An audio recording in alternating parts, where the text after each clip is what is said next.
Come on, you got this. Let's rise, let's shine. Okay, so we have yet another interview. Today we've got Jo. Jo works in the disability sector and has quite a story with how she got into the disability sector, also her passion for it as well. So for Jo, it's been more than a job, and this is one of the reasons why we're interviewing her today, for that empowerment, the work that she does as an empowered person and making a difference in the world for people that live with a disability. So Jo, would you like to introduce yourself? Certainly. I go by the name of Joanne Russell, but I only ever get called Joanne when I'm in trouble. So my name really is Jo Russell. I live in Kalgoorlie in the goldfields of Western Australia. Kalgoorlie is a community of about 30,000 people. I myself have a background as a registered nurse, and I also have 2 out of my 3 children diagnosed with disabilities, and they are both on NDIS plans. My daughter in particular is 22. She's regarded as complex and high support needs. And it was probably really once I had Megan that I really got into the disability sector. At that time, there wasn't a lot around in terms of disability support and or information.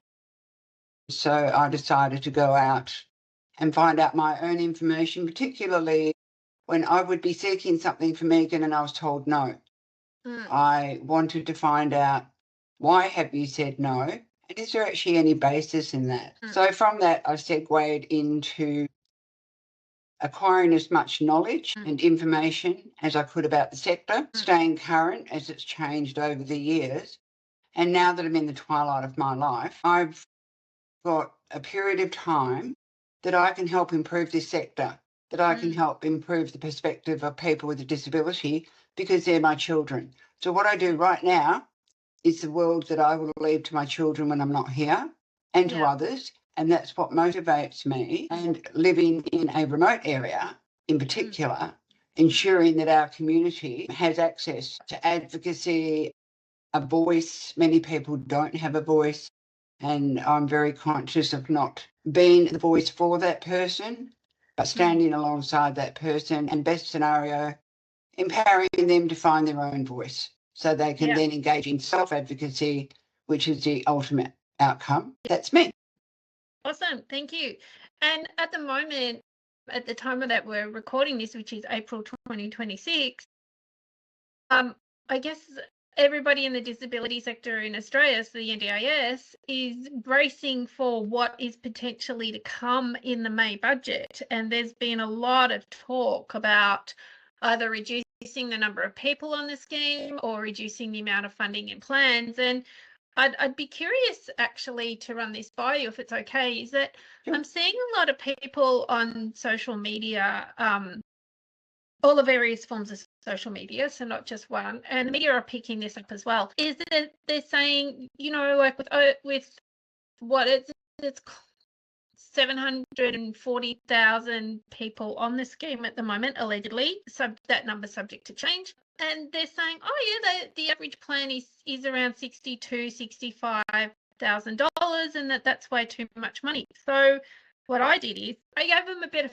feedback, which was, you can average out the plans all you want, but it's not going to give you an accurate picture. And when you say that that's too much, I want you to take 3/4 of that money and divide that by $70 an hour, because that's what a support worker is. So I just can't see, unless we just cut everybody's plan down to a minimum, how they're even going to do anything like this. And if I'm thinking this and worried, how's it impacting you? Well, clearly, I think at the moment the NDIS and the agency seem to operate within a culture of intimidation and bullying. Whether that's their conscious aim or not, I'm not going to get into that. But that is how people are living across the country. They're terrified that if they speak up, their funding will be either slashed or removed altogether, because there are so many reforms that are coming through in rapid fire succession. A number of these reforms are not fully thought out. There is a minimum of detail surrounding what the nature of these reforms will look like in the future. And I think there is so much uncertainty attached to the sector at present Now, part of the problem there is out in the wider community, the mainstream community, and particularly mainstream media. They will latch on to sensational things like $12 billion for haircuts and walks in the park. Yeah. And for a population that doesn't know any better, they will latch onto that because they view that media have integrity, that they are accurate in their reporting. And as we know, very often they are not. But they hold the power of disseminating a lot of information to a lot of people. And the information, the misinformation that's being created is creating a divide between people with a disability and the wider population who are going, well, you know, we're taxpayers, so what's going on here? So there's a lot of people are very vague about how the scheme really works. And from within the scheme itself, within the four walls that comprise the NDIS, the way over the years that the NDIS has been rolled out, management systems have been implemented, disconnected, new ones implemented, strategies that are continued and discontinued, and all these changes and adaptations and the way that administration and management oversight have been set up. It's incredibly complex, it's incredibly clunky, and it's incredibly cost creating.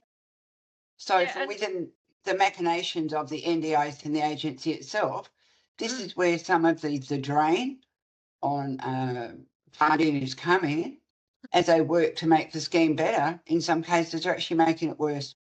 Yes. And there's a lot of fear in the community, and there's also a lot of head in the sand as well. Like, so I've spoken to some independent support workers, and they've said, oh, nothing will change. They won't make us register. They won't make us do this. And I said, well, they can deem whatever they feel is necessary, right? Like, it's not they won't do it.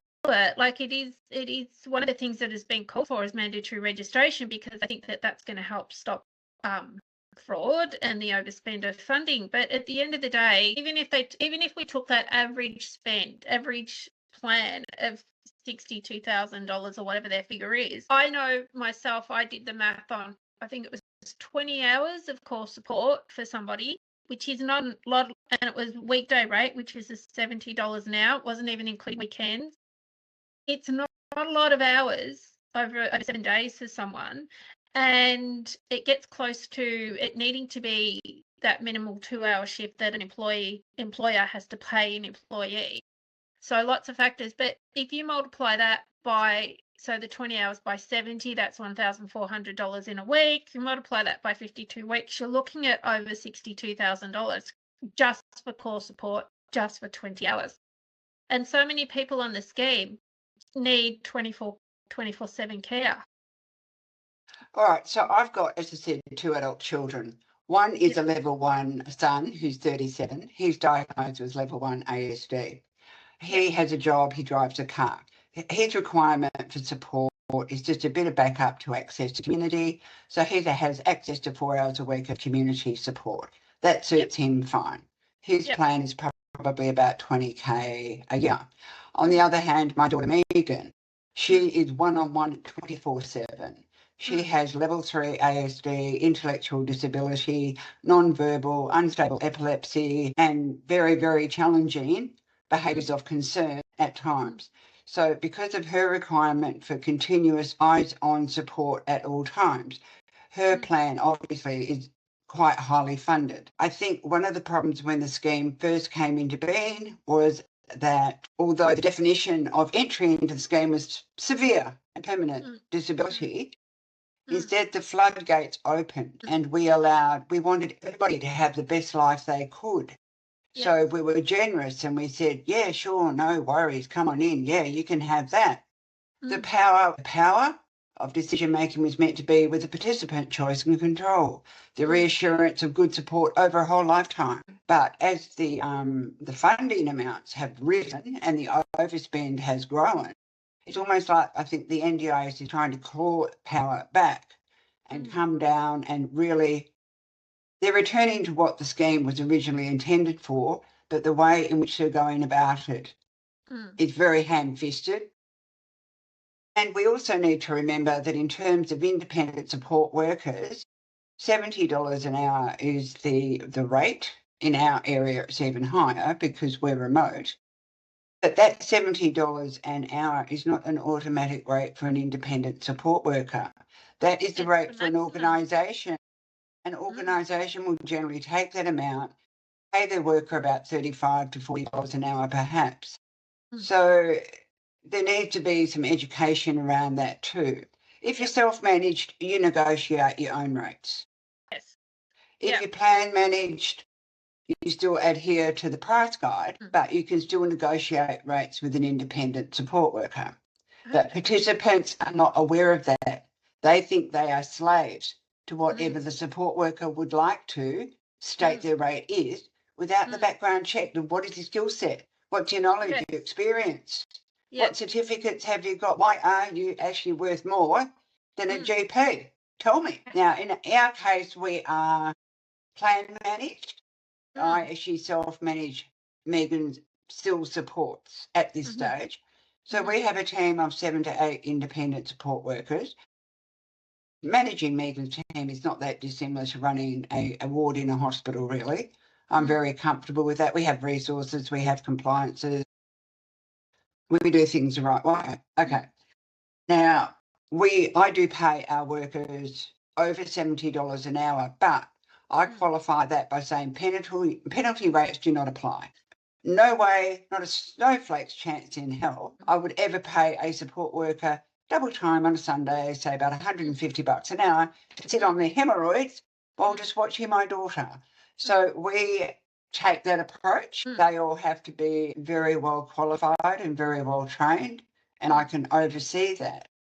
But I think our model has an autonomy that not necessarily a lot of participants and their families could maintain. So registration, at the moment, I'm dealing with the threat of impending mandatory SIL registration because Megan is under SIL funding supports, even though she's in her own home, a private rental. I obviously am not a registered provider.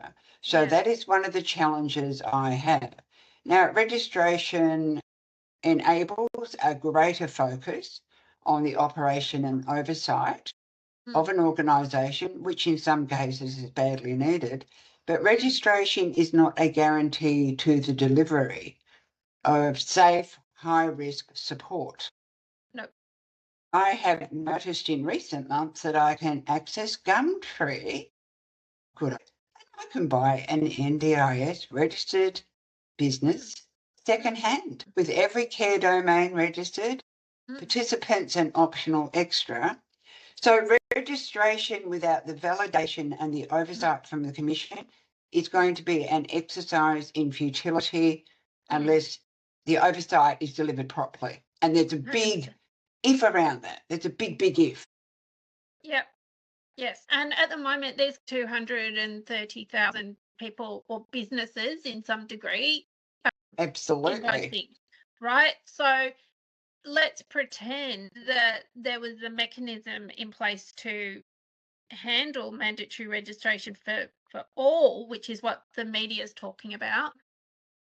The mechanism isn't in place, we know that, but let's pretend that it was. Do they really want to govern 230,000 providers, like in the sense of like how, because they're not doing spot checks now, they're not sending a community person out to look at a SIL, for example. It's a little bit different in Megan's situation, but into a SIL house, they're not checking that. They're not, the participants, unless they know how to speak up for themselves or their family members, don't actually know how to say, hold on a minute, this isn't right. Like I know SIL houses where family have to book in a time to come and visit. And to me, SIL, for those of you that are watching this and don't know what SIL is supported independent living. And I think the key thing is this independent living. So it's supported for the person to be independent as much as possible in their living. Now, to me, when we break that down, that's really about, well, this is my home. Correct. But unfortunately, I've been into quite a few SEAL houses, and the family members have to book in their time to come and see their loved ones.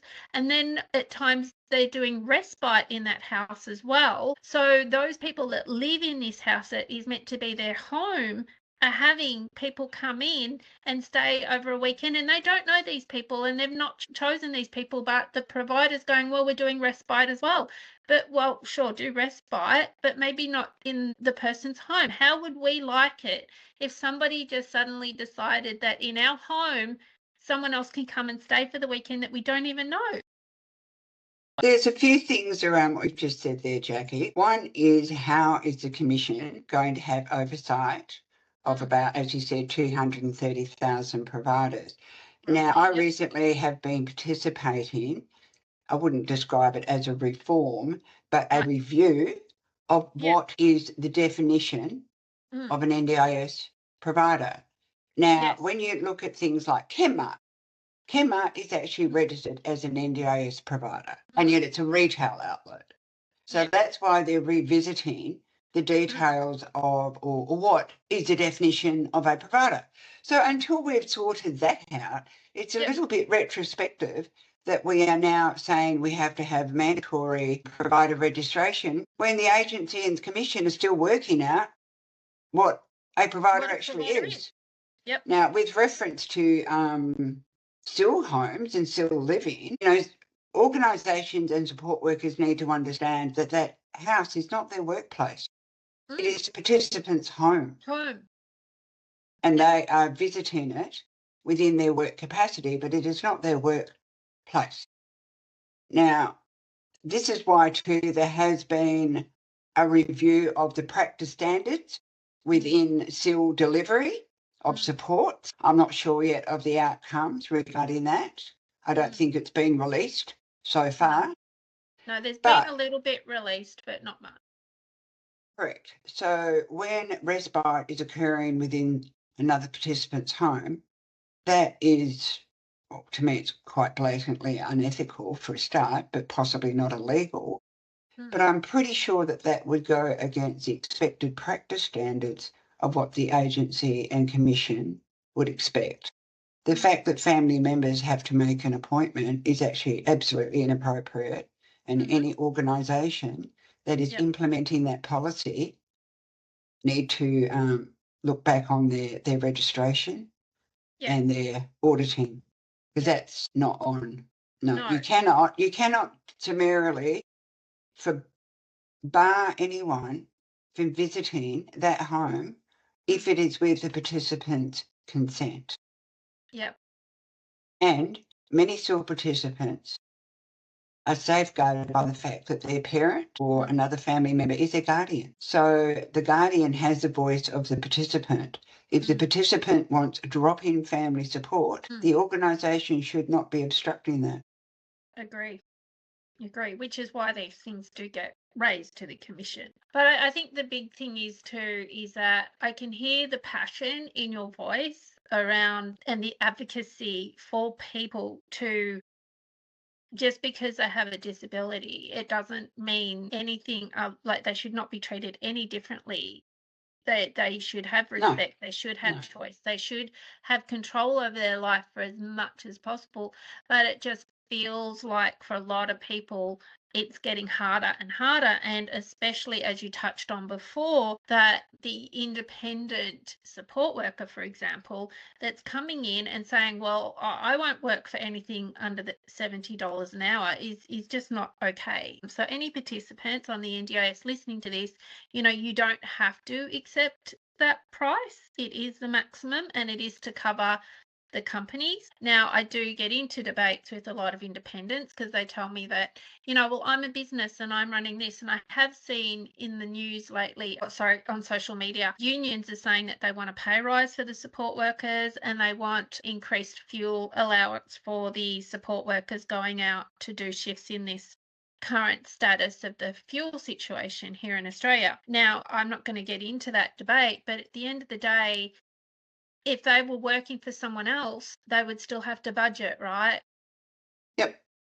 Well, the simple response to that, I think, is that if you're finding it difficult to be an independent support worker, then don't be one. Go and work for an organisation. Or as a support worker, as an independent, I have had in the past one team member come to me and say, well, there's been a 2.5% rise, in the price reviews or whatever. And I have said, well, okay, you think you should get a pay rise. You come back to me with a summary, a documented summary of why you think you're worth a pay rise. What have you done since your last annual review? What more have you achieved? How more senior are you? How have you enhanced your experience and knowledge? And then we'll discuss it. But until then, it's not an automatic. You're already well paid, so it's not an automatic increase. Yeah.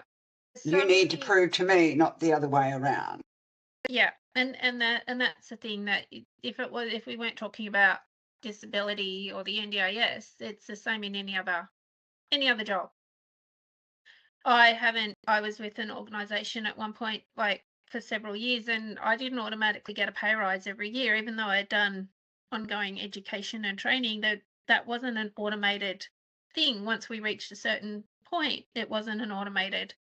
You just get another increase. Yeah, and I think that the NDIS is very much a space that we just have to be aware that decisions haven't been made yet. Yes, the mandatory, they're still aiming towards that July 1st date with SIL and mandatory registration.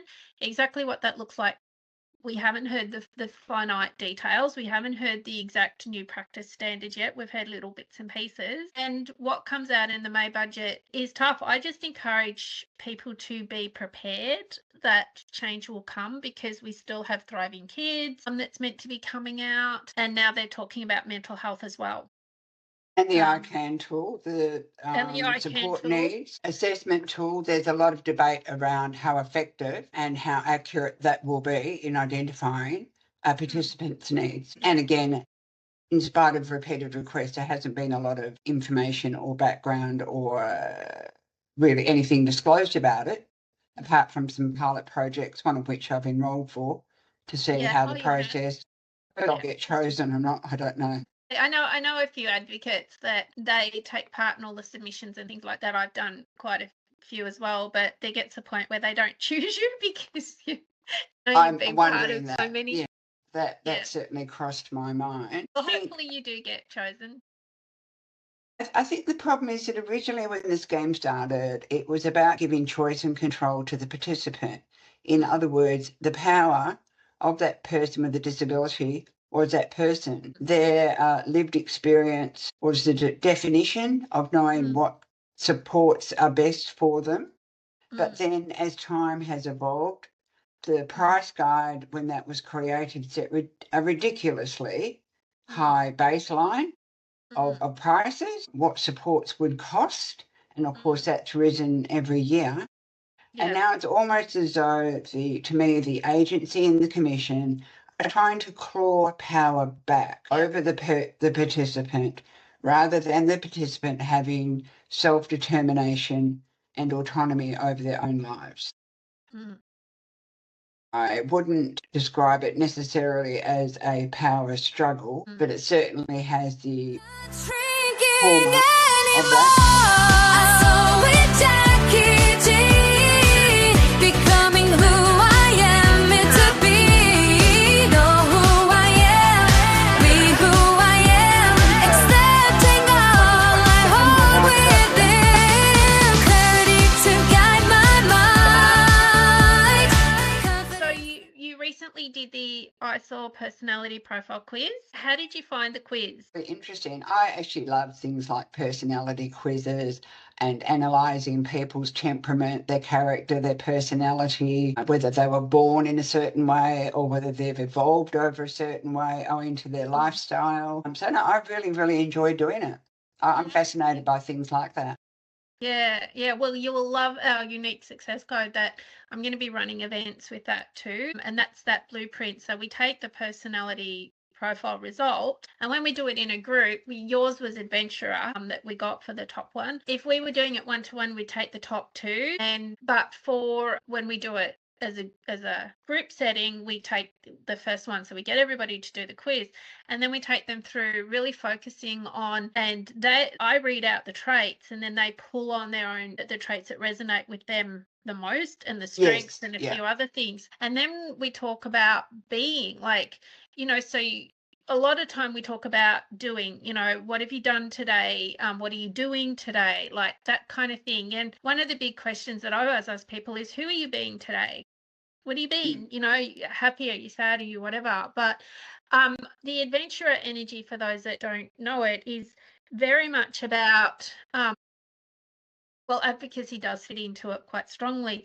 And it is about thinking outside of the square, outside of the box. So it's not, I mean, adventurers can be those people that do go skydiving and things like that, but it's more about taking action and knowing what the risks are and knowing what the potential outcomes would be. And even though it's not a solid, innovators are visionary, but an adventurers are more, we're just going to take this action. And sometimes the risk is calculated and sometimes it's not, but we're still taking this action. We're still giving this a go. And there is a lot of that high intensity fight energy in it as well. And that comes out as passion as well, which is what I see, especially when we're talking about the disability sector and things like that. Yeah. Sometimes I feel like I'm not really an adventurer. I mean, I live in a smallish regional town. I love it. I won't be traipsing around the world. I won't be scaling the, cliffside or abseiling or anything like that anytime soon. But I think adventurer probably resonates with me in as much as I've never been a person to sit down and accept the status quo. If I can't find a good reason for a decision or something's going to have a negative outcome, I want to try to find ways to explore how can we make that a positive outcome? How can we turn that person's no into a yes? Or if the no is being persistent, well, I'm going to be persistent too. And you need to disclose to me why you made that decision, because I'm not prepared to accept it. And I will find a pathway that will prove I'm right, you're wrong. That sounds a bit schoolyardish, I know. But generally when I'm in that mode, it's in relation to assisting someone else to achieve their own autonomy, their own establishment of their own rights and choices. So I get very fired up about people I see as being marginalised or minimised. I'm very much about community. And of course, I'm very much, mostly of all in the world, about my children. And when my children are, different circumstances and crises over the years with them, I'm not going to sit back. I want to find different ways of doing things so that we can have different attitudes and perceptions. Nothing infuriates me more than complacency. We get comfortable, we get complacent, and then nothing happens. The world is shifting and shaping and changing, and I want to keep up with it, even though I've just started up my first funeral payment plan. But in the time I've got left, I want to be out there and doing and achieving and changing for the better, because you can't be a static person in this sector. You cannot stand still. And that is that adventurer energy of, like, as I said, it's not about going parasailing and all of that. It's really about, taking that action, like very, very firm action, and being open. Like, adventurer personality with ISOARe and innovators are both very much like, okay, how can we make this different? How can we make this better? And taking that action, and innovators kind of jump into it a little differently than the adventurers. But you're very close in both of those, and that's exactly what it's all about. So I'm glad that you enjoyed it, and I'm really looking forward to getting the unique success code out there a lot more for people as well, so they have that blueprint. Because when I have done it, it has worked. And I did it in an organisation. I was going to just do their profile quiz, and we're going to talk about health and wellbeing. And they said, "Oh, Jackie, we've seen the unique success code. Can you run us through that as well?" So I did. And I gave them a survey, and I said, I want the negative feedback as well. So if people think that this is a waste of time, tell me that. And so that was one of the questions in the questionnaire. And I said, we put on the questionnaire, this is going straight to Jackie. So it's not going to HR, it's not going to your team leader, it's not going anywhere else. This is going straight out of the organisation back to Jackie for feedback for her. And it was all anonymous as well. So people could write whatever they wanted. It didn't matter. We weren't going to go and chase Bill down or whatever. And not one person put that it was a waste of time. And I went, wow. And I think to be an effective force in our sector in particular, you need to be able to have access to creating insights about yourself. It's very difficult to have insight into other people, how they tick, how they work. If you don't have that insight into yourself, your strong points, your weaker points, as you identified, adventurers love taking on a challenge. But when I take on a challenge, it's an educated one. I'm aware it might not have the outcome or conclusion that I want. But for me, if I don't poke the bear and at least give it a shot, I'll never know any different. Yep. And that I love that. Thank you for that feedback. So Jo, as we just bring this to a wrap, if you could give, that it could be for women, it could be for anybody, a message of empowerment, what might that message be? One that I heard years ago, and this may not resonate with everybody. So I coped with my son and his diagnosis back in the mid-90s. So nearly 15 years later, when I was having Megan, I never saw a second diagnosis coming, particularly because she was a girl. And I realised very quickly that my journey with Megan was going to be far more complex and challenging than the journey I had with my son. And in those early days of learning to cope and live with firmly on the spectrum per se, someone said to me, remember that adversity is life's university. And I have always hung my hat on that any form of adversity that has presented itself to me or my family in our lifetime, and there has been quite a substantial amount of adversity, but we won't go into that now. That's a whole other conversation. So in those times of adversity, I learned resilience. I learned persistence. I learned to be a strong person, a very strong person. And every time I went through another situation, my daughter got intubated, she wouldn't come out of an epileptic seizure, or we had more holes in the walls than we had bloody walls at one stage because her behaviours were so violent. Every time I was in a really, really adverse situation, really hard to live with, I was always reminded of that saying that you can get through this, you will get through this, and when you do, you will come out with more knowledge, more strength, more experience. I guess it's like upgrading your Year 12 certificate to a double degree, perhaps. So for me, adversity is life's university. Yeah, love it. Well, thank you so much for being part of our ISOARe Empowered Women Positive Impact project, because Jackie couldn't have given it a longer name if she tried. But no, it all just fell together. But we love to just bring the experience, the stories to the forefront of not just being around NDIS. We've spoken to people who have gone through abuse, who have lost their children. Like, there's so many different ways. I've done some videos on bullying and stalking and that kind of thing. So it's all about women that are making a difference, not just the women that have gone through the challenges. And at some point, I do hope to interview some men that are behind the women that are making a difference as well. Because, the thing is that we can't create change and we can't create a better world if we don't come together and we don't celebrate each other and, like you said, each other's strengths as well. So it's been really great having you on. I've enjoyed every minute. Thanks so much, Jackie. We'll have this up on YouTube very, very soon, and if we can download the audio, we'll get that onto Spotify as well. So thanks, Jo, for being here. No worries. It might be my pleasure, and thank you for having me and giving me the opportunity. Have a great day. Thanks. Okay. Bye.